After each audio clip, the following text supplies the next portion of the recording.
Hey everyone, it's Lindsay Rhodes, and I've got a new podcast, the NFL Road Show. Fun and kind of nerdy conversation about the NFL every Monday, Wednesday, and Friday. I've got some amazing guests that are joining me. I'll be breaking the huddle with the top stories, previewing games. We'll get you set for the weekend fantasy with our Fantasy Friday episodes, and we'll answer some of your questions as well. So subscribe to the NFL Road Show on Apple Podcasts, Spotify, or wherever you get your podcasts.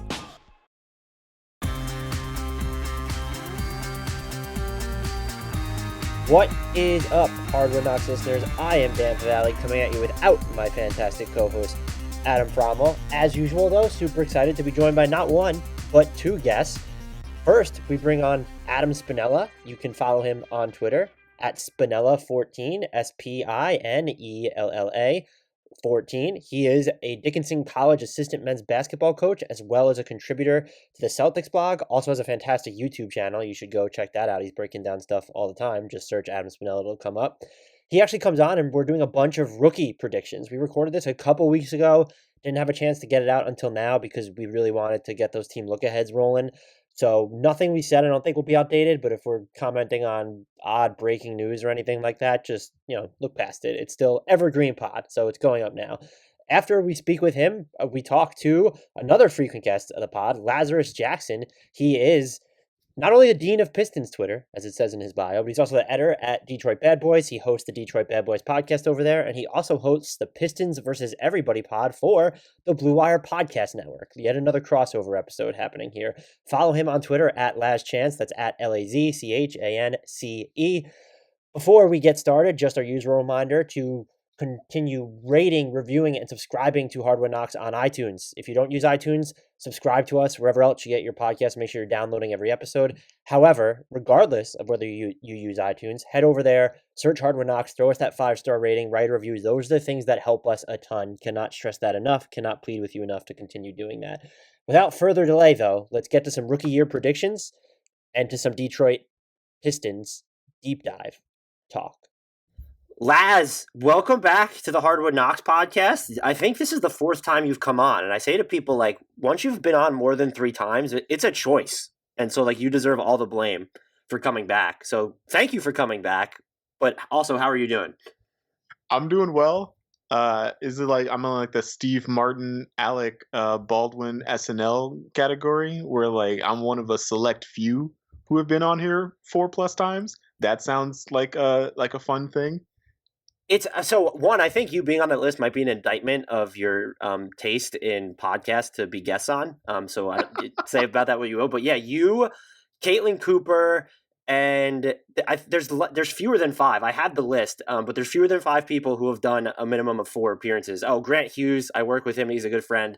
And I think there's only one more person that's done 4 or 5 appearances. So you're on a very select list, but I don't actually know if that's just considering the content here, that might not be a compliment. So, well, no, any list I get to be on with Caitlin, I feel like that's great company, and so I'll take that. Oh, Tara Bowen Biggs as well. So she was the other one that's done 4. I'm looking at my list right now. The from Portland, yeah. Those are 2 great names. I'm honored. This is great. Sweet. Look, it's always better to hear than this podcast sucks. I don't know why I'm doing this, so I really appreciate it. So last year, I do pester you probably more than annually, and I think this year it was it might have been 3 times in the same year or whatever it was, but you came on and did the entire Central Division with me because I invariably set out to do single team pods and then quit because it's too much work. I am trundling along with single team pods this season, and so you were here to only talk about the Pistons. I don't know whether that makes you happy or a little bit sad since it's not the rest of the Central Division, but I have narrowed your focus, and you will not be here for 3 hours like you were last time covering the Central Division. I feel like if nothing else, it'll be more focused for the listeners. It's hey, this is the thing I know better than the rest of the Central Division. And so, we can talk about this. This will still be 3 hours, though. Right? Look, the listeners of Hardwood Knocks come here. They want a minimum of 300 minutes of Piston content each episode we do on the Pistons. So let me start, though, with their offseason. I was one of the people that made jokes about them collecting bigs, but they obviously did not end up with too many after you trade Bradley, you waive and stretch Dwayne Dedmon. But still, their offseason just felt like, and we'll get more into the Jerami Grant stuff, that but between adding Mason Plumlee, that seems like it's fine. But where do you land on things like that seem more questionable, where it's, would you have let Christian Wood walk at that price point? Did they really just acquire Dwayne Dedmon so that they could stretch his salary over 5 years instead of stretching Tony Snell for 3? The price that they paid for Sadiq Bey, whom I really like, but when you have so many seconds, and then like you did include a good player in Luke Kennard to get him, who, by the way, $64 million Luke Kennard. I don't know if that changes your view of that trade at all.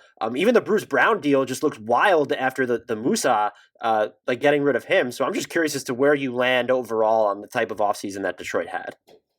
So from a like 30,000 foot view, like this was the offseason that Pistons fans wanted, right? They wanted the team to rebuild. They wanted the team to be bad. The team is rebuilding, and they want the team to, and fans like wanted the team to have a lot of young guys. This team has a lot of young guys. They're gonna be bad. They're gonna get a high draft pick. It's just the way that the team chose to go about it was not at all what people envisioned. And I think some of that is time shock. Like, the Pistons did functionally nothing for 7 months and then completely restructured the team in a month. And so it's like, whoa, like what? Like it's very disorientating. You don't know what's happening. But some of this, from a large scale, like it's exactly what people wanted. The one critique I think that is fair, though, is that the team and the new leadership and new GM Troy Weaver does not place a high priority on extracting maximum value from their transactions. Like you mentioned the 4 second-round picks in the Luke Kennard deal. You mentioned the very meager return for Bruce Brown. What was the return? What is it down to? It's just a second-round pick from... It's Toronto's like 2021 second. Spicy. Which is it's not great. It's not great. But you know, what we've been able to glean so far is that they place a really high priority on getting their guys in, and less of a priority on like what it costs to make that happen. Whether or not that is like a wise team building strategy kind of remains to be seen, and it kind of just really depends on how the young guys in Killian Hayes, in Saddiq Bey, in Isaiah Stewart, it really just hinges on how those guys work out. But you know, in the meantime, like, yes, they did a really bad job from like an NBA 2K perspective. I think the biggest issue I actually have, and maybe it's because you hyped me up to him like too much on the last pod, was the Bruce Brown deal. Just after what he shot on quarter threes last year and knowing what he does defensively, that's just, there's no value out of that really. And so that is the one that's like, now that, you know, Moose is gone, like that's the one that I'd probably be most critical of. Ironically, I wasn't in love with the Kennard thing, but his knees, he just got paid $64 million. I actually really like Sadiq Bey. I kind of get it, even if it felt like an overpay, but it's funny that the one that's rubbing me the wrong way right now is that Bruce Brown trade. Like, were they just like, oh, he's too close to free agency, we don't want to pay him, but it still feels like they gave him away for nothing. Yeah, it still feels like they gave him away for very little, but I don't know. It was interesting the remarks that Dwayne Casey had before even the season ended in Detroit about like how they were going to stop playing Bruce Brown at point guard just because they didn't believe that was his long-term position. And but like that was the only position in which he looked like at effective at all on offense. And so it was just like very much did not make sense for maximizing Bruce as an asset. And then the front office kind of also came in and agreed that they didn't feel like maximizing Bruce as an asset. And for what it's worth, I think he's played like less than 20 minutes in preseason for Brooklyn. I thought he would immediately enter the rotation. That has proven not to be the case. He's playing behind like Landry Shamet, who was also in that Luke Kennard deal. That was such a wild trade. Just on I'm just even from the Clippers' perspective, I like it for them because they have all those assets now. But like the Clippers really care when they have Kawhi and PG about second round picks. I just thought it was an interesting gamble to go from Shamet to Kennard, who I think can clearly do more stuff off the dribble. if he's healthy, and just the prospect of paying him, good for him getting his money. And if you told me he's fully healthy, I'd say he's worth it. He had a really good year before the knee issues, but knee issues aren't really a joke. Yeah, and there was like a line, buried in the story from Woj about Kennard's extension that, it's only 56 million guaranteed, right? Like 8 of that is dependent on, him hitting certain like milestones. We don't know exactly what those milestones are. I would assume they have something to do with like games played, which is something he struggled with as a member of the Pistons. But if there's enough concern around his knees long term to put that kind of stuff in an extension for him at 24, like you understand a little bit more of why the Pistons didn't necessarily highly prioritize bringing him back. I think the move that stood out most, obviously, is the Jerami Grant contract. And so, just so you know where I land on it, I think you could have paid Jerami Grant $25 to $30 million a year to be the player he was in Denver specifically, and I would just be okay with that. Whether he could be that for the Pistons because of the spacing around him is a different story, but the idea of bringing him in with the goal of expanding his offensive role terrifies me. Is it overstated that that's what they're going to try and do? Like, if you want him to do simple stuff like dribble the ball up and dump off an assist to like a trailing Shvee or something, like I get it. But if you want him to run pick and roll or like really attack off the dribble or take pull up jumpers, I would argue that Jerami Grant at $28 million from last year is a better value than they're going to get from Jerami Grant this season at about 20. Is just sort of where I land on it, where it's like, I don't care about the money. The money's fine. And that deal, if he was the same player, the exact same player he was in Denver and then his last year in OKC, that's a movable deal. It's the thing that's I'm struggling to wrap my head around is like this, the sentiment that he can be a lot more on offense when I really just don't see it. Good on him for betting on himself. I will say that because the money was apparently equal in Denver. I just don't think that was a smart decision by him. Yeah, and from what we've seen so far in the preseason, we are recording this after the Pistons have played all of their preseason games, but before the start of the regular season. So all we've got to go on so far is the preseason, and it's been a mixed bag. Grant has been able to he's been able to do the things he was good at in Denver. He has not been able to do a lot of the stuff that he was brought in that he said he wanted to do, and so that's proved tricky. It's made him obviously a less efficient player, and even when he fails, you see why a team would like give him the space to like try it, just because like when he drives, he's so long and so athletic, and you figure you get a little bit more skill work in there, and you could really have something, right? You could really have a $30 million player in there, but the finishing still is not quite there. He was like posting up Elfrid Payton and like it wasn't working, and like that's an eyebrow raising moment when it's like you can't post up a dude who's 6 inches shorter than you. That's a little weird. What else? There'll be opportunities for him to play off of Blake Griffin in ways that will make both of those guys better.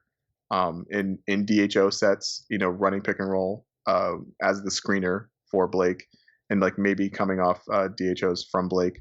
But yeah, like it's not looking great so far. However, that's just on offense. On defense, he's been basically everything you could ask for, right? He's been active, rim protector. The Pistons played the Knicks and the Wizards, so it's not like they had the opportunity to throw him on a Kawhi Leonard or LeBron James. But you definitely like see why he would give those kind of guys trouble. You'd also see why his numbers, like the advanced stats on his defense, aren't amazing. He sells out a lot to make plays, and often like takes himself out of position and requires a team to be structured behind him in order to take advantage of the fact that he's selling out to contest shots and make life difficult around the rim. You need to surround him with better rebounders. You need to surround him with guys who can rebound from maybe the guard position. And just like looking at Denver's roster, it's understandable that they couldn't really do that. But yeah, like so far I'm inclined to keep giving Jerami Grant like the room to be a better player. And if he proves unable to, like then I'm fine with paying him $20 million a year to be a role player on a bad team.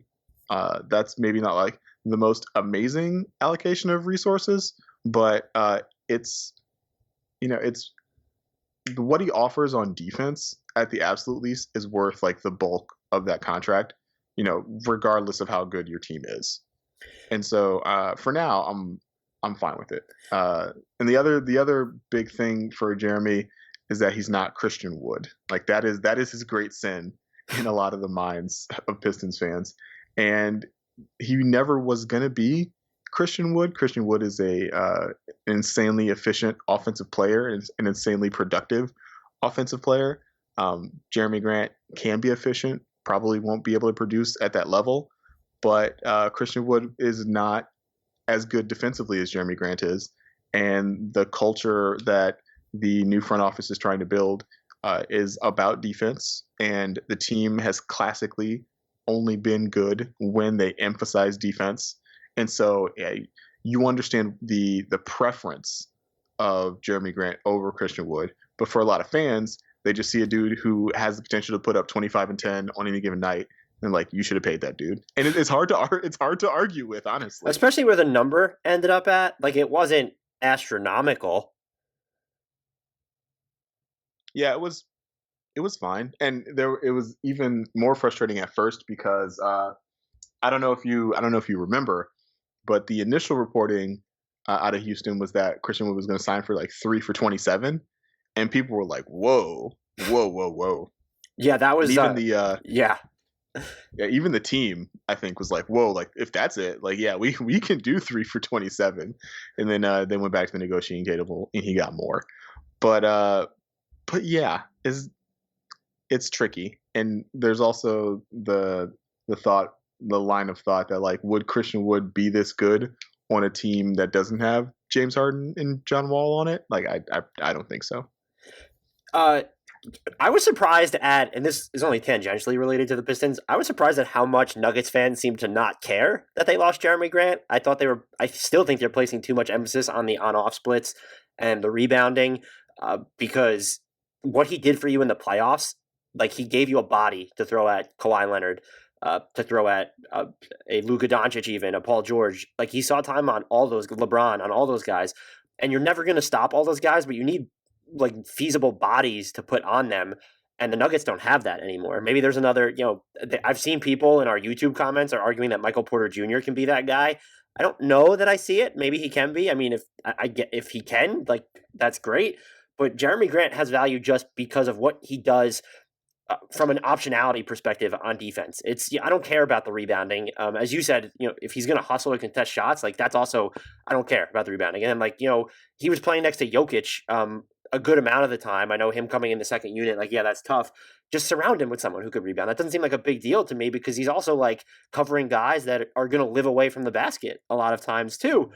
I think he was super important to them. And that's why I ultimately don't have, if you told me, just knowing what he's going to do defensively for the Pistons, if you told me that he's still going to maintain his 3-point efficiency that he showed the past 2 years in Detroit, then I'm just fine with the deal. Like, I just totally understand the logic of it from the Pistons' perspective. And if you can work in some more just on-ball stuff just to plumb it and see the depth of it, I totally get it. It was just, and maybe I was reading too much into the narrative surrounding his departure. I was just like, the idea of Jerami Grant, like being on the ball, I don't want to see Jerami Grant post-ups. I'm sorry. I don't want to see them. So that's where I land on it. But if you told me, and I think he's shooting like 35+% from 3 in the preseason, you'd like to see that number come up a little bit. But I do think Detroit's spacing probably puts more pressure on him, even when he's off the ball. Like he's going to have to take deeper threes and stand further beyond the arc just to have enough room to get off his shot. But I think there's a pathway to him being fair value here in Detroit. It just doesn't, in my image, it doesn't look anything like the player it seems like they signed him to be, or at least test him out to be. Yeah, I don't think Jerami Grant thinks that he's going to start taking like off the dribble, like isolation threes. I think it was more like he just wants the opportunity to come down and like be a priority in the offense from time to time. And it's really difficult to imagine how that was going to be the case if he stayed in Denver. I can't fault him for that. He wants what he wants. And I understand it to an extent. But it is kind of funny, not funny, but it's kind of funny that his skill set of a 3-and-D role player, of a like very efficient 3-point shooter, of a defensive option, offering the defensive optionality that he does. A lot of that will be wasted on a team that's going to win, 20 games, like the Pistons are going to win. Right. But still, if he's like the player that he was, like that becomes, and I don't like when people see these contracts signed, like, well, that could be moved, but like there's a contender that will want what Jerami Grant does and will be willing to pay. I don't know what type of asset for him, but maybe it's a deal where they're sending back another contract they don't want. Detroit takes it, and there's like a more bloated asset return for that matter. Like this is not, again, it's not a turn. It was functionally is what I was trying to wrap my head around, and you definitely, I think you helped me at least understand it a little bit better here. I'm actually more puzzled by the Nuggets fan base seemingly not caring that Jerami Grant left than the fact that the Pistons actually signed him. Is just sort of where I've landed on this. Yeah, I think. In like if I was trying to justify it, I would be like, our championship window runs through what we can do offensively anyway. It doesn't matter that what Jerami Grant can do for us on offense can be easily replaced, and what he does for us on defense can't. But we're gonna have to outscore teams to win anyway. So let's just lean harder into that. I wanted to ask you about Killian Hayes and just what your impressions are of him so far. What do you like about his game? What concerns you the most? Do you think they'll give him a long rope this season, like to really go through the motions? As someone who just didn't really traffic, or never, I should say, I never really traffic in draft coverage. I phrase it as I get shin deep in draft coverage right before the draft. He has I kind of like the dancing he could do with the ball. And he seems like really fluid from that perspective. I'm just curious. I haven't dug like super granular into his game, and so I'm just curious of what the impressions are from you, what his fit is, and what type of role and volume you think that he's going to shoulder this season. I really like Killian. I think it is a great sign that the team let him start right away. He is currently the starting point guard for the Detroit Pistons. That isn't always the case for 19-year-old point guards, and I think a lot of what makes the coaching staff comfortable with that decision is that he looks to be a at least average NBA defender already, which is great to see. Because normally the way 19-year-old point guards kill you is by turning the ball over and being really bad on defense. Right. Killian, it looks like he at least he might turn the ball over, but he will not kill you on defense. Being 6'5", knowing that you're 6'5", playing in Europe and having a solid grasp of like team defense because he's been playing in a team defensive structure for the last 3 years as a professional. I think that's really beneficial. And yeah, the main thing offensively is his passing. He's only averaging, I think, like 2 assists a game in the preseason, but that's not doing a great job of capturing all the plays he's making for his teammates that don't get finished. The aforementioned Jerami Grant, he's thrown Jerami Grant like 3 or 4 like pinpoint corner passes for threes that haven't gone in. And he does a lot of his damage out of the pick and roll. That was who he was known as coming into the draft. That's proven true. It's tough because of the spacing. They've had him operate a lot with Blake Griffin, like just doing 2-man actions with Blake. And Blake is not exactly like the lob threat that you would classically pair a young point guard with.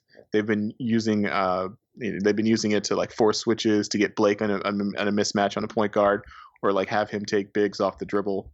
And so like it's not 1-5 pick and roll flat and just like letting him go to work in the way that I think you'd expect for like a starting point guard. But he's really impressed me with his ability to see the floor. He's really impressed me with his ability to play at his own pace.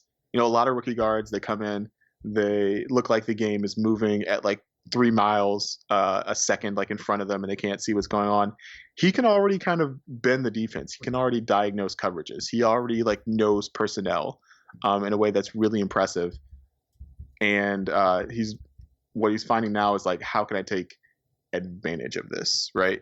We saw him be more aggressive into certain matchups against the Wizards. We saw him try and fit passes into windows against bigs in the preseason that he probably could have got away with in Europe, but with the better athleticism at the NBA level, it's a little bit tougher to make those passes, and so that's something he's going to have to learn and get used to.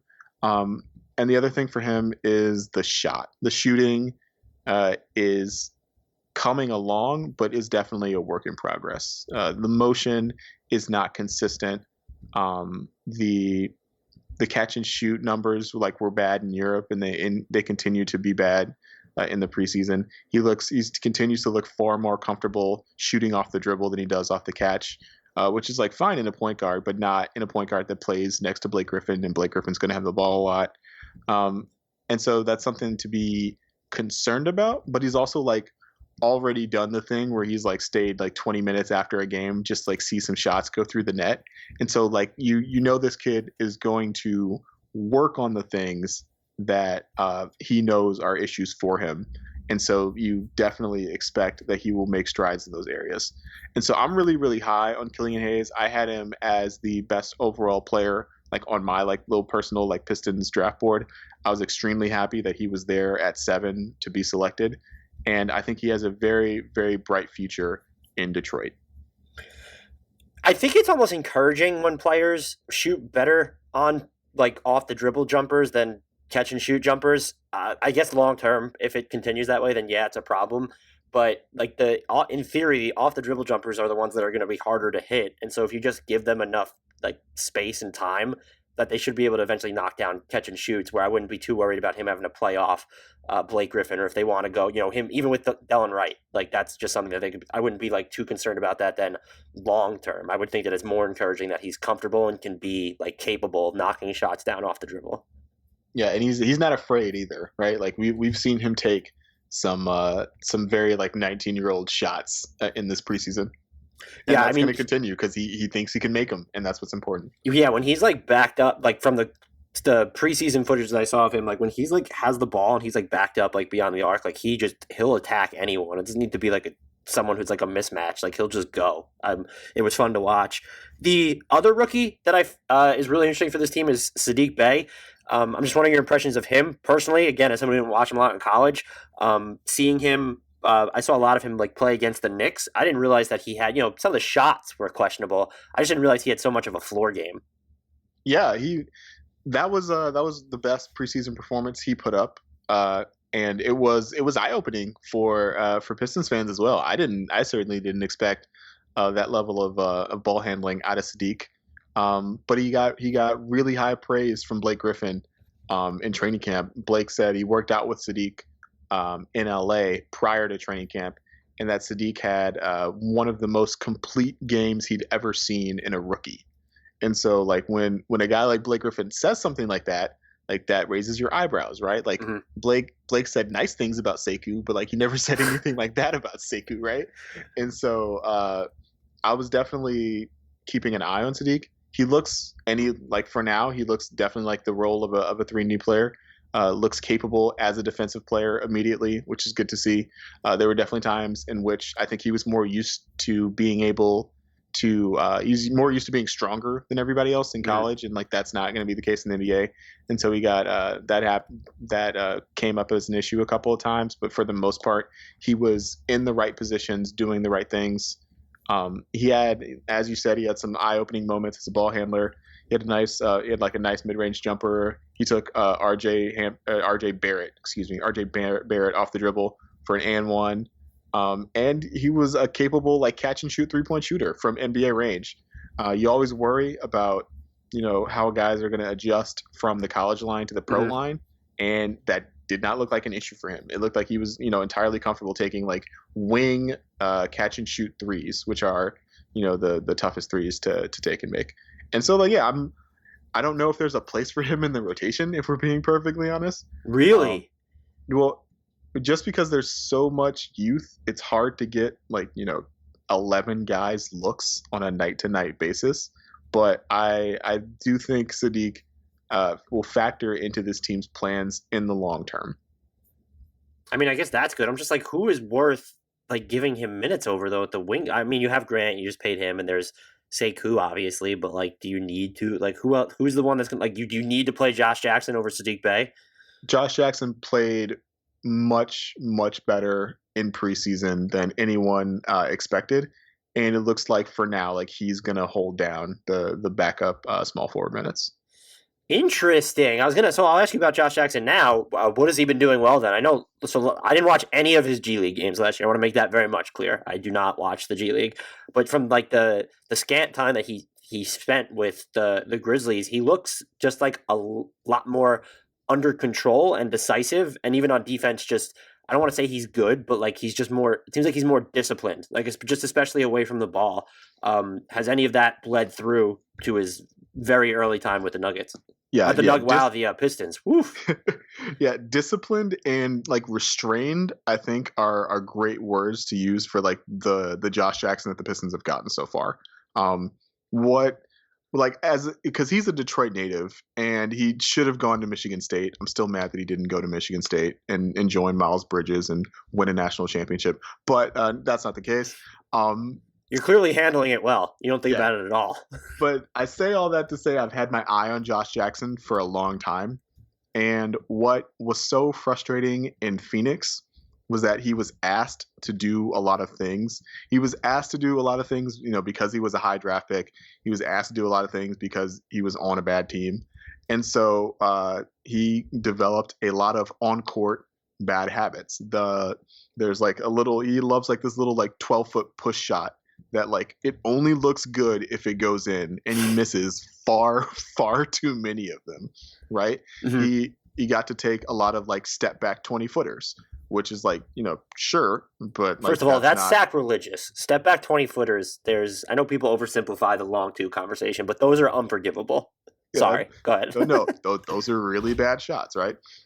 He was really only capable of driving and finishing like with his right hand. And so like, all those things were questionable, and I think he did a great job addressing those in his year in Memphis, from the hustle to the Grizzlies, playing more within himself, not having the pressure of being like, number 4 overall pick franchise savior Josh Jackson. I think is really good for him. Now he's just like 24-year-old Detroit native room exception Josh Jackson. And so like he's played within himself, right? He was really efficient as a 3-point shooter. I think he shot like 50% from 3 in the preseason. Obviously that's not going to hold, but he wasn't taking like a wide variety of wild shots. Uh-huh. He was deferring a lot to Derrick Rose on the offensive end. He was still able to make and turn those into points on the offensive end, which is like an element the Pistons have always kind of struggled with, playing with pace and playing in transition. And so like that was really good to see. Like his size and length is just so noticeable for a team that like didn't have a lot of that last year. It's like even a guy, he's not the strongest dude in the world, but like he's 6'8" with long arms. And the Pistons were playing much more aggressively on defense in the preseason. And so if you're driving middle and he comes in and like he digs on you, like you're going to feel it. And he was causing a lot of havoc that way. And it was structured havoc, and it was havoc that was effective. And so, yeah, like Josh Jackson flat was better than Sadiq Bey in the preseason. And like, that's why he's got the backup small forward job kind of on lockdown. And, I couldn't be happier, honestly. Like he showed a lot in the preseason. We can only hope it continues. All I'm saying is, I missed that draft. Poof, I had a lot of misses in that draft, but the biggest were I was so high on Josh Jackson, and believe it or not, Justin Patton was the other one that was like, you talk about a swing and a miss from me.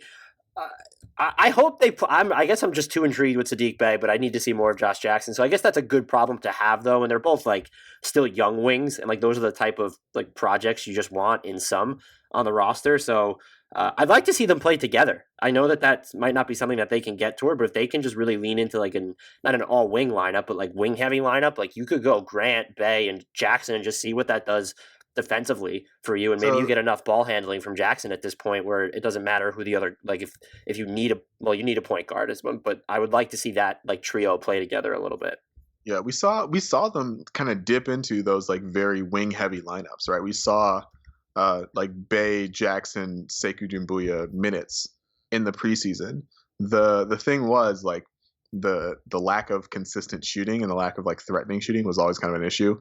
And so the main bench lineup was Derrick Rose, Svi Mikhailuk, Josh Jackson / Saddiq Bey, Sekou Doumbouya, and Jahlil Okafor. And so like it's tricky to take Svi off the floor, and Sekou also played well in the preseason, so it became tricky to take him off the floor and slide Jackson up to the 4. And so like it's just a lot of, and then Jerami Grant's starting at small forward, and he's really a power forward, and Blake Griffin can only play power forward. You can't really use Blake as a small ball 5. And so like after like years of me complaining about the Pistons not having size on the wing, they kind of have too many guys who can play on the wing now to at least see everybody at once, right? And so I think Sadiq Bey is probably the odd man out for now. So I guess that kind of answers the question: is does their offseason impact the way they're going to use just Sekou at all? Because now they have all these different wings. Like positionally, is that going to change? Or I know, as we talked about when you were on the pod a few months ago, like he's someone who seems like he's really comfortable or eager to have like a more expansive offensive role. And does this sort of mess with that? Because you're bringing in Killian Hayes. If you're going to give Jerami Grant just like a bigger workload, and there's a healthy Blake Griffin, how does that impact the way that they're going to use Sekou?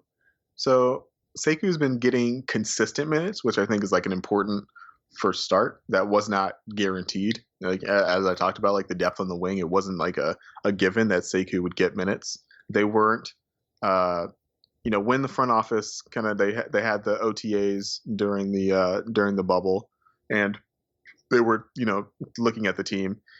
They were saying nice things about Sekou, but it wasn't like they weren't saying nice things about anybody else. And we knew that Sekou had kind of had a work ethic issue coming into the season, and that had been a knock on him in the draft as well. And so it was kind of dicey for Sekou. They weren't talking about Sekou a whole lot, but he's played really well in the preseason. He's also kind of played within himself. He's done a beautiful job of not forcing the issue. He's done a beautiful job of like not necessarily like feeling like he has to take guys off the dribble with the ball in his hands to be an effective player for this Pistons team. He's done a great job of back cutting. He back cut the Knicks to death. Like Obi Toppin is still somewhere looking for Sekou Doumbouya on a back cut. Okay. First of all, everyone's gonna back cut Obi Toppin to death. So I just want to throw that out there. But please continue. No. I mean, it's totally fair. Like I had to make that adjustment in my evaluation. It's like, okay, he's being guarded by Julius Randle and Obi Toppin. Like those are not the most attentive / mobile defenders in the world. So it's like, how much should I'd say that this is a good thing that Sekou is just like living off these back cuts, and it's nice, but like, can you live off of back cuts forever? But no, he's also doing a better job of getting out in transition. And finishing. He got to the free throw line a staggering amount for like a 20-year-old. He was averaging like 10 free throws per 100 possessions in the preseason. It's like that's a lot. Yeah, it's like that wasn't normal. And I think he shot like 50%. He shot like 57% from the line. So it's not like he was like. It's not like. So he's what Giannis aspires to be at the free throw. Right. Sorry, that was too extreme. Please continue. Oh, okay. But no, that was still a positive development. And he was I want to say effective defensively, but he was also like just aware of what was happening on the court defensively in a way that like he for sure was not last year. Just right. Like the progression there is just blatantly obvious, and what you would hope to see in a guy who, as young as Sekou is, from year 1 to year 2. And like now you see him actually learning that like because he's like 6'9" with long arms, like he can impact passing lanes. He can affect shots around the rim. He blocked Mitchell Robinson on a dunk attempt that we were all kind of like, oh, like we didn't know he could do that. He was a really aggressive defensive rebounder. Something I think that is going to be really important for that bench lineup, simply because like I don't expect Jahlil Okafor to grab a lot of rebounds, and so it's going to be important that somebody else do that work. But yeah, he was doing all of that and like staying engaged in the game, like even if he wasn't getting the ball, even if he wasn't getting back cuts against the Wizards, he was still engaged and attentive defensively. And like that's what you really want to see, because that's what Dwayne Casey really wants to see, and that's what's going to keep him in the rotation. And so Sekou had a really good preseason. I hope it continues. I really, really do. And I think he will continue to factor into these teams' plans in the long term. Like, will he get to a point where he's like starting over Jerami Grant this season? Probably not. And if he does, like, something has happened. Like, something happened. But Jerami Grant's playing for a different team. No, I was thinking it's probably Blake Griffin is playing for a different team. Well, then he would be starting alongside Grant in that scenario, though, right? Would be my guess. Yeah. But yeah, and for what it's worth, I think the other thing I didn't talk about this, but like it is kind of nice to have Jerami Grant on the team, if for no other reason. Like, this isn't worth $20 million, but to say to Sekou, like, hey, like, we just paid that guy $20 million, like, you can also make $20 million if you like just do all the stuff Jerami Grant does. Is like, and having that guy around in practice, like, getting to play against that guy on 1-on-1, like I think that's useful. There's something there in terms of player development. Like, that is not why, that's not the only reason why you bring Jerami Grant in, but it's like definitely a nice ancillary benefit. How does the backcourt rotation end up shaking out? And it's like, I guess they're not super deep there, but there's some sort of, I don't know if it's overlap or just awkward fit issues when you're looking at DeLon Wright, Killian Hayes, and Derrick Rose. So how do they kind of juggle that trio until D Rose is inevitably traded? So far, I don't know if Derrick Rose gets traded. I'm not nearly as confident as I was in that the last time I was on this podcast. We can talk about that. But B, for now, it seems like what we'll go with is Killian Hayes and DeLon Wright start together in the backcourt. And then you bring in Derrick Rose and Svi Mikhailuk off the bench. That works because Killian Hayes, for all of my faith in him, is 19. And so putting another guy who can kind of initiate offense and handle the ball next to him for, a spate of possessions it's not a bad idea. Uh-huh. You would ideally like to have more shooting around Killian Hayes, but it's understandable why Dwayne Casey is comfortable enough, like, putting DeLon Wright next to Killian. The other thing is, like, Wright would be, what DeLon Wright does is not nearly as useful next to Derrick Rose, because Derrick Rose does not need ancillary ball handlers around him. Derrick Rose needs dudes he can pass to. Yeah. Because Derrick Rose is going to be Derrick Rose. And so it makes I can see the rationale for having the backcourt kind of run in that direction. With that said, like, Svi Mikhailuk is so good that it's really it's unfortunate that he's not starting, and it's at some point is going to come into play in contract negotiations, because he is going to be extension eligible. He's going to be a restricted free agent pretty soon, and as we just saw with like all the restricted free agency contracts that just happened, like, dudes who can do what Svi does, which is shoot 40% or greater from three on high volume, those guys get paid. Yep. and not be tire fires defensively, which Svi is not. Like, those guys get paid, and keeping Svi in a minimal role off the bench is not going to prevent other teams from noticing that he's making 40% of his threes and shooting like 7 a game. Yeah, I mean, he's got to be, at least to how the roster's built now, he's just so important too, because you need guaranteed floor spacing on the court, and they don't have it outside of him. I guess, like, does Wayne Ellington even count anymore? I would argue no. So it's just like, who else is it aside from Svi? I guess maybe Sadiq Bey. Like, I was like, what? Yeah, it's Svi. It's like the catch and shoot threes you feed Jerami Grant. It's Blake Griffin, hopefully returning to form as a pull-up three-point shooter. He shot like 37% from three, I want to say, in his All-NBA year. And so, like, if he was hitting off the dribble ones too. Yeah, if he does that on decent volume, like, that's good. But then, like, yeah, it's like Sadiq Bey, and it's like, is Josh Jackson going to continue to be a 38% from three shooter, and is Sekou Doumbouya going to hit some threes? And it's like, now you're looking up and down, and you're like, oh, like, this. I just named a lot of ifs. Quickly. Yeah, it's a lot of ifs. So you mentioned you're not nearly as confident that Derrick Rose leaves or is traded from this roster. Do you envision either one between he and Blake Griffin? It's a stupid question, because I think Blake would still be more likely to finish the season in Detroit. He needs to be really good, I think, for them to be able to trade him without giving up like something, or at least having to take back something maybe they don't want. What is the rationale though behind you maybe not thinking that they'll trade Derrick Rose now?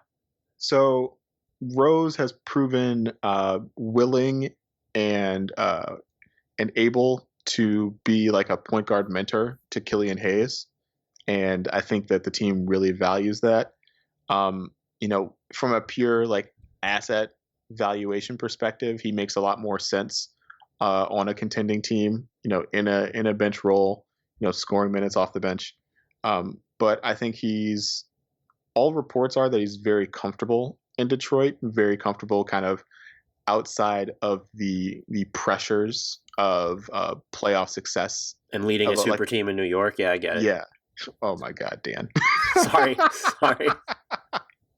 No, but it's you can see how he would be less he wouldn't be in as good a place if he was getting like all the coverage that like Alex Caruso was getting last year for the Lakers, right?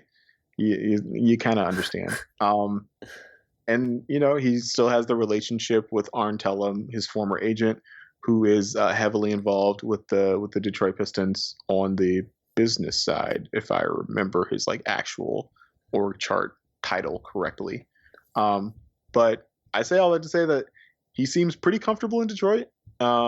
It seems like the team has like no issues like bringing him back if that's something he was interested in. And he seems to like it here. So there's less of like a pressing need to trade Derrick Rose to like restock the cupboard of draft picks, because you've got all these other kids who are your draft picks for the foreseeable future. And so like, yeah, I think it's looking kind of likely that both Blake and Derrick finish the year in Detroit. But if you made me bet right now, I think it's Blake who gets traded. Really? That's interesting.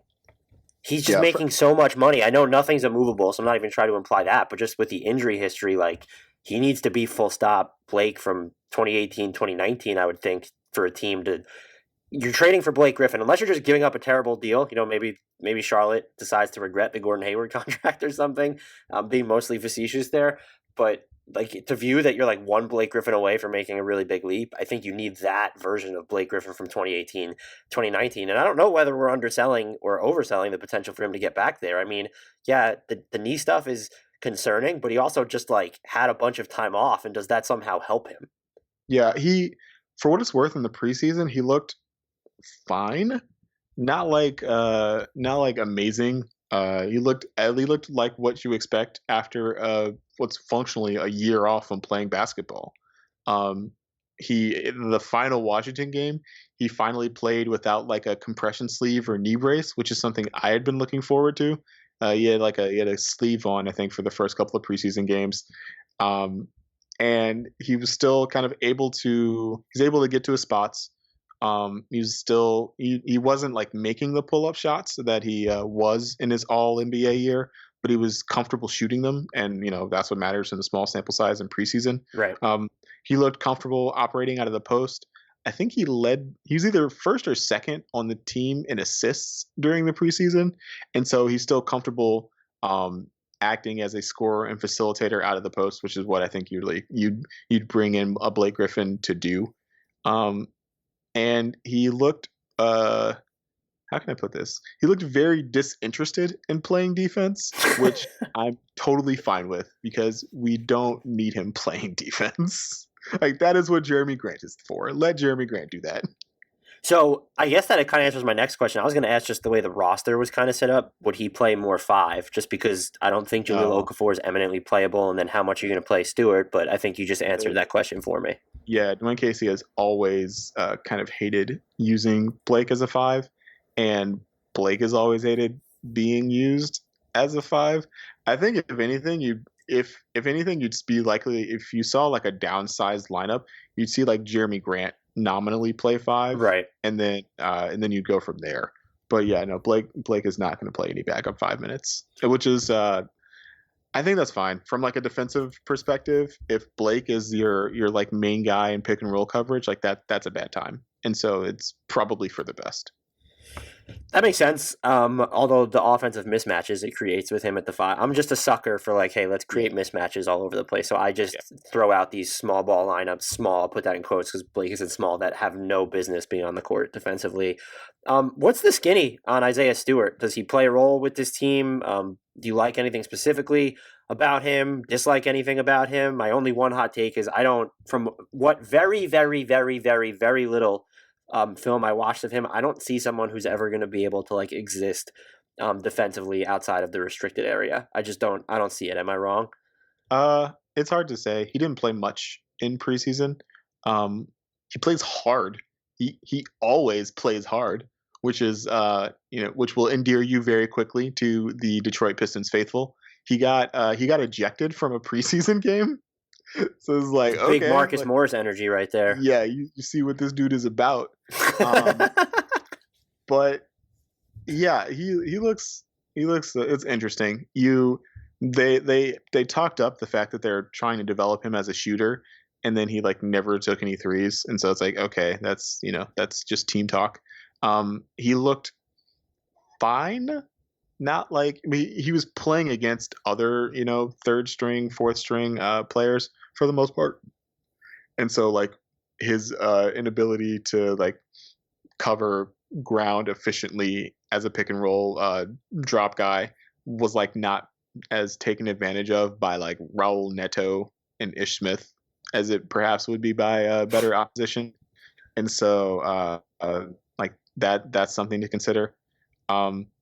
I don't think he plays a role in this team right away. It looks like, the center hierarchy is pretty clear. It's Mason Plumlee, and then it's Jahlil Okafor. And then There's no way that lasts. Does that last? Jahlil Okafor just as the primary backup? I don't know, man. Jahlil, it was tough. Jahlil never impressed me during the preseason. He was not very good defensively. And then you'd like look at I know, right? But then you'd look at the box score and he'd have like 8 points on 4 shots and 8 rebounds. And you'd be like, I don't know how that happened, but it clearly happened. So like maybe it wasn't all bad. And I guess if you forget that he's in the game, that counts as a positive. Is that the way to look at it? Is either forgetting he's in the game or being frustrated that like Josh Jackson is throwing him passes that like he can't catch. And so like the center rotation for the Pistons is looking kind of rough. But to get back to Isaiah Stewart, a guy who plays with the motor that he plays with, I'll always have like a soft spot for. Do I think that translates into rotation minutes? I do not.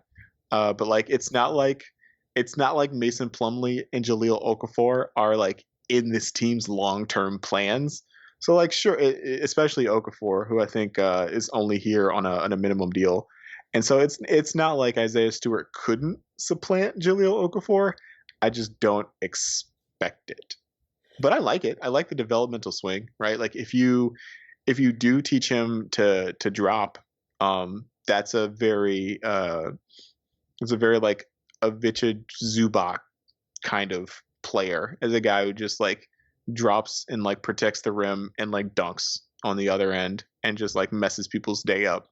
Like, yeah, I'll take that guy.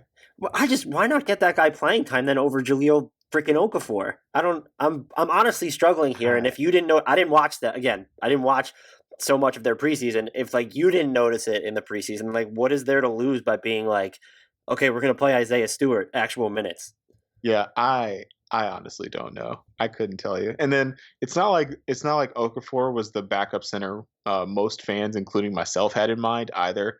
A lot of fans, take a swing at Nerlens Noel, right? Like take a swing at Harry Giles, who looked ridiculous in the couple of preseason games of Portland I watched. That was I couldn't believe like even I'm sure they wanted someone a little bit more proven, but like Boston could have got him for so much cheaper than Tristan Thompson. There are a lot of teams where it's just like, oh, why not? Why didn't you give Harry Giles a shot? Yeah, and I didn't get it, right? Like I wanted to try it, but that's not what's ended up happening. And so like, yeah. But the other thing is like, right, Okafor's there on a minimum. If it doesn't work and he sucks, it's not that painful to get rid of him. How many minutes do you envision Dwayne Dedmon's dead money playing?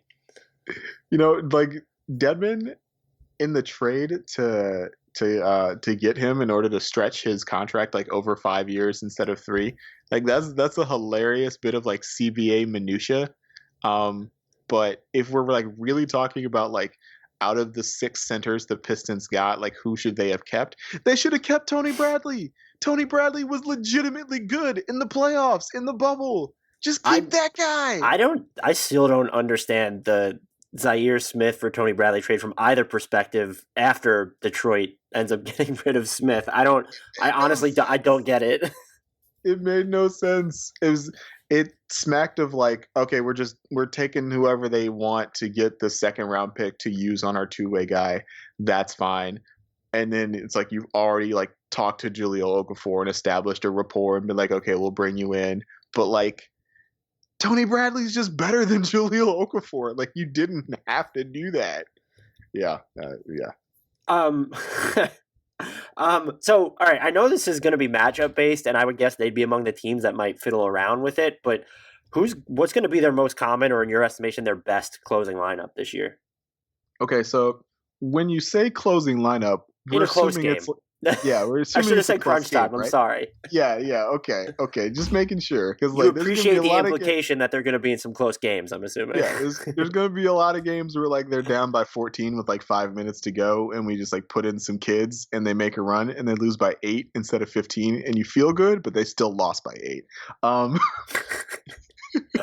If you made me pick a crunch time lineup, I think it would be.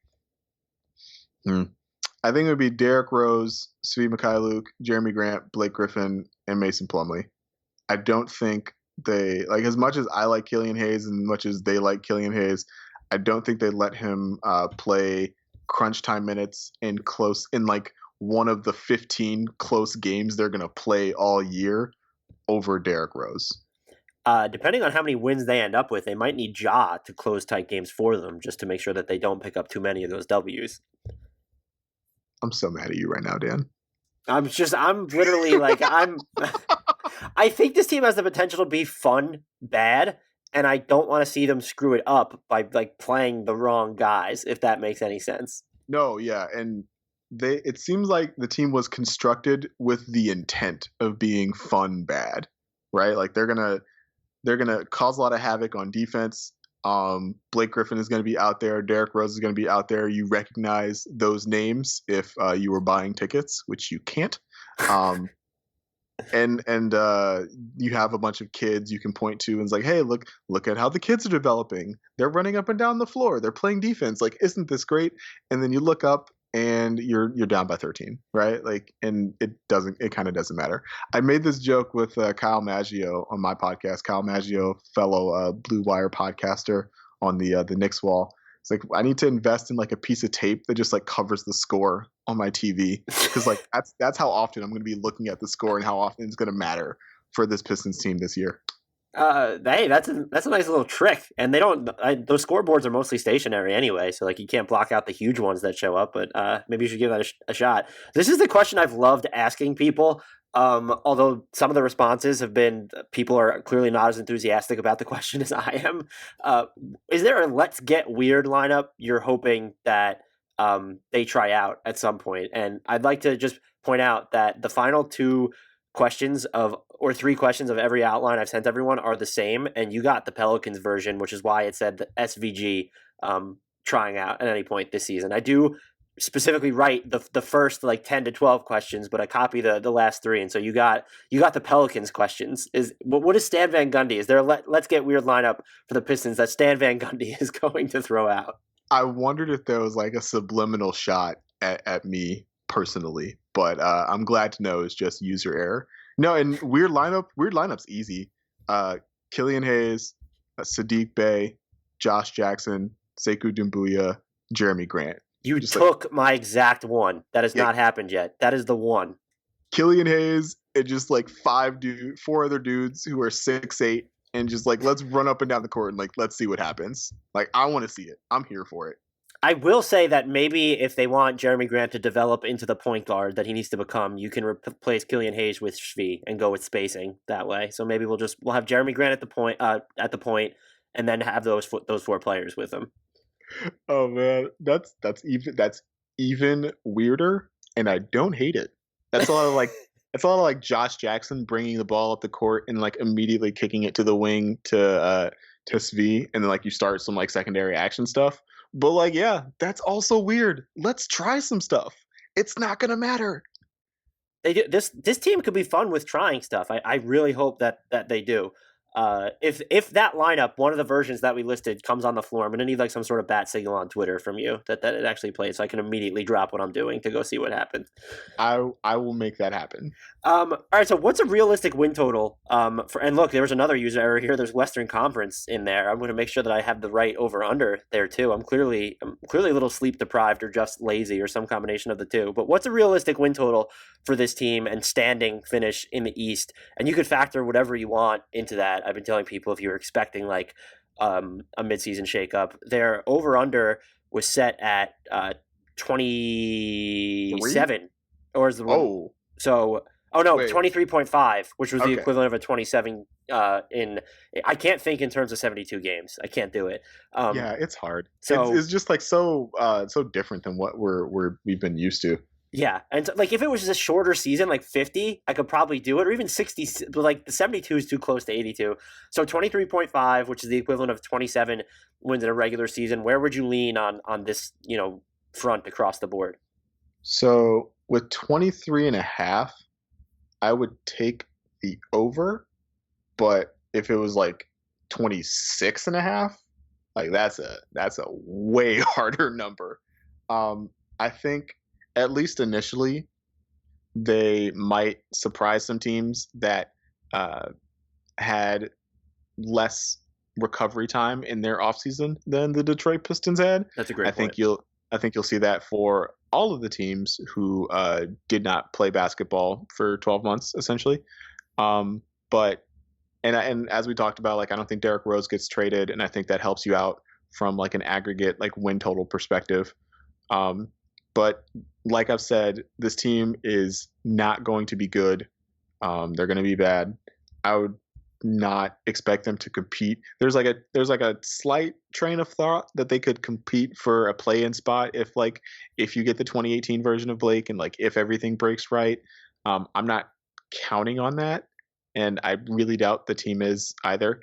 But yeah, if they were able to win like 26, 27 games, I think that would be good. That'd also be beneficial from a lottery perspective, as we've seen from the last two seasons.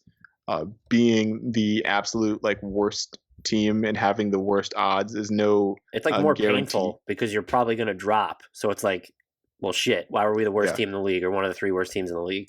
Yeah, like I bring this up every time I get to talk about this. In 2018, the Ja Morant Zion draft. That was 2018, right? Or was it 2019? 2019. It's 2019. What is time anymore? That's all I'm going to exactly. say. So 2019 draft, Phoenix won 19 games and picked 6th.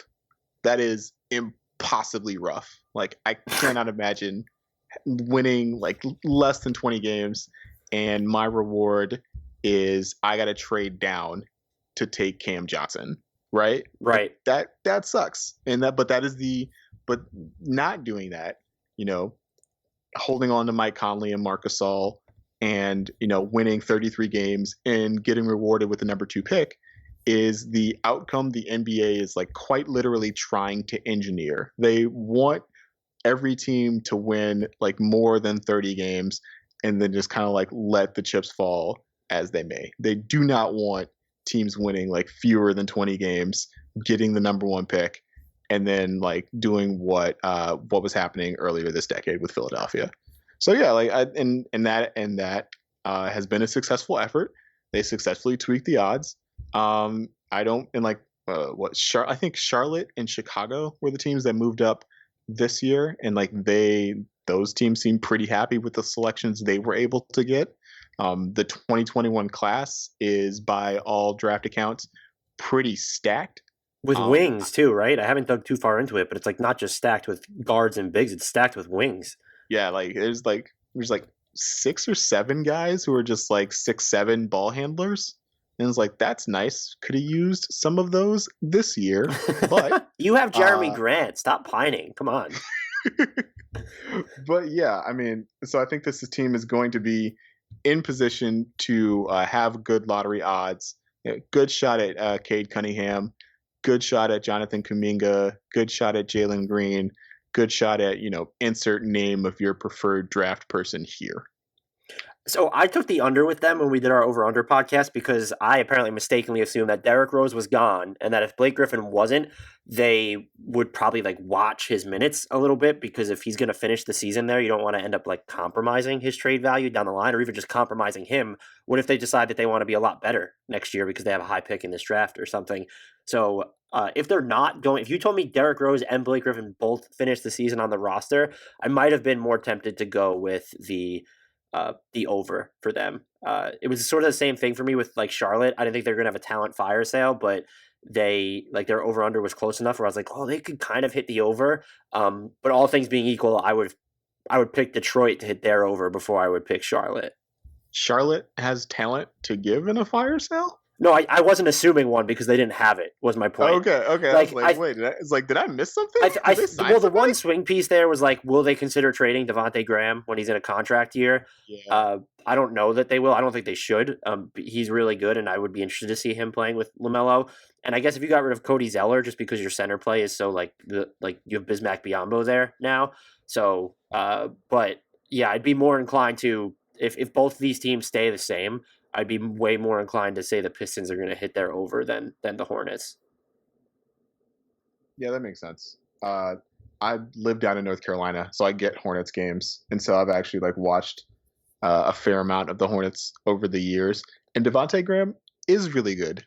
He is definitely going to get paid in restricted free agency, and that's going to hurt for Charlotte. Yeah, well, I mean. Yeah, the stuff that everyone looked at his efficiency last year as it fell off a cliff, but just the defensive attention he was commanding, he basically took on the Kemba role, and the fact that he can draw that attention means something. And if you give him an outlet, and now he has two with LaMelo and Gordon Hayward, it stands to make him that much better. And so I wouldn't be surprised if there's a team that comes in there just over the top that wants decent point guard play because he can really do some stuff off the dribble, and he doesn't need to play on the ball either. If you have a guard or another ball handler that's big enough where you're not asking, Devontae Graham to guard up a position at the other end or something. Yeah. I think of him in the same way I think of John Collins and Marvin Bagley and Christian Wood as these very as these role players who are extremely good at the things that they do, and the things that they do are also extremely well captured in the box score. So Marvin Bagley and John Collins and Christian Wood, those dudes get points and rebounds, right? Anything else is the defensive impact. You got to dig for the advanced numbers, the passing numbers. That's not what you're asking for from a big man. So because those dudes get points and rebounds, they are highly sought after. Devontae Graham makes threes and gets assists, right?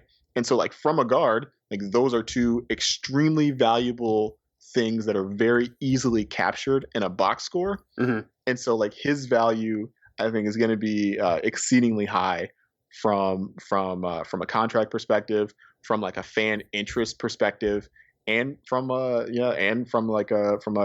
dollar amount perspective. I think there are going to be a lot of teams interested in a guy who can do what Devontae Graham does, because every team needs a guy who makes threes and gets assists.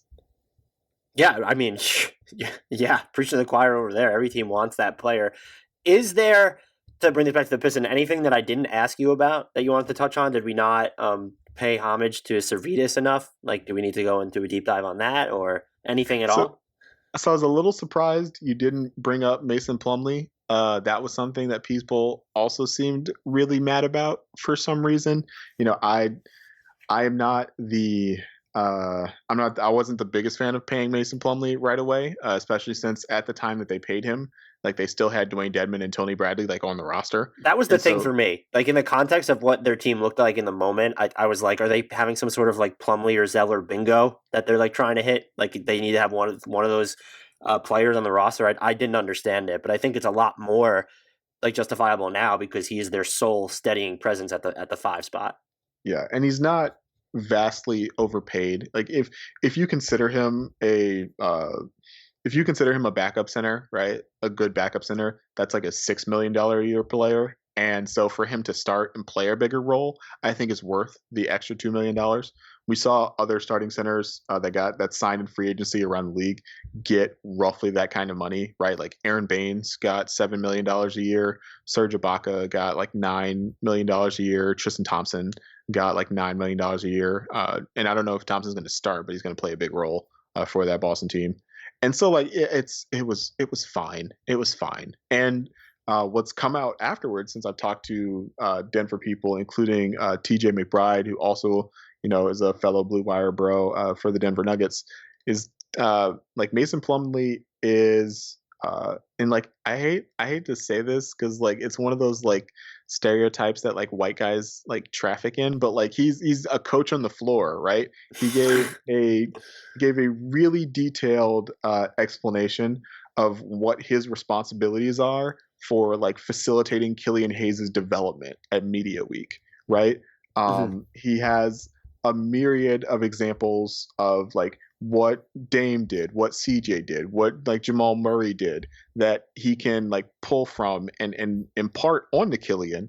And I absolutely think there's something to that. Like, does that make him like worth $8 million a year? Like, not really, but you also like understand why the Pistons chose to make that move. You understand why they chose to go after a guy like Mason Plumlee instead of like Aaron Baines or Serge Ibaka. Yeah, I mean, people get bent out of shape when centers get paid at like any turn. And so like in the case of Boston, like, no, I don't think Tristan Thompson's overpaid. I just thought for what they needed, that money should have gone somewhere else. Then you get into and it's the same thing with Detroit. It's like, okay, well, if not spending the money there, then on who? And so you look at, in Boston's case, I'm just using this example, the wing and the ball handler market at that point, like it wasn't particularly deep. Yeah, you could have gotten, Shabazz Napier just for a lot cheaper. I mean, he's still floating around out there. So maybe you could have gotten him for nothing. But I don't know. I think Mason Plumlee's money is fine. It just looked, and maybe it still looked weird just because you ended up stretching and waiving Dedmon. And so it's like you factor in that opportunity cost. And then just the fact that they don't have a ton of shooters. And so I don't know that the responsibility should fall on the center to like help with your floor spacing. It probably shouldn't. So I think once you separate it from like some of that stuff, and certainly from what the roster looked like when the news first broke, it's totally justifiable. And I don't know, like, if this had anything to do with it, or even if it is helpful just because of how bad these second units were in Denver, but like Plumlee has just pre-existing experience, if not chemistry, with Jerami Grant. And so like maybe that just helps out because now both of these guys are starters. Yeah, we saw a little bit of their connection too in preseason. Like Jerami Grant, we know Mason Plumlee's a pretty good passer. We saw Jerami Grant like make some baseline cuts that I wasn't expecting because he's used to like Plumlee being able to see him on those cuts. We saw Plumlee be able to hit Grant for like an open 3-point shot out of like a rim attack. And so like, yeah, there's some familiarity there, and I think it helps. The other thing is like after paying like Andre Drummond like $25 million a year, in excess of $25 million a year, like I can't get mad about paying a center $8 million a year. I just can't. I don't have it in me. Yeah, is the third year even fully guaranteed? I can't even remember.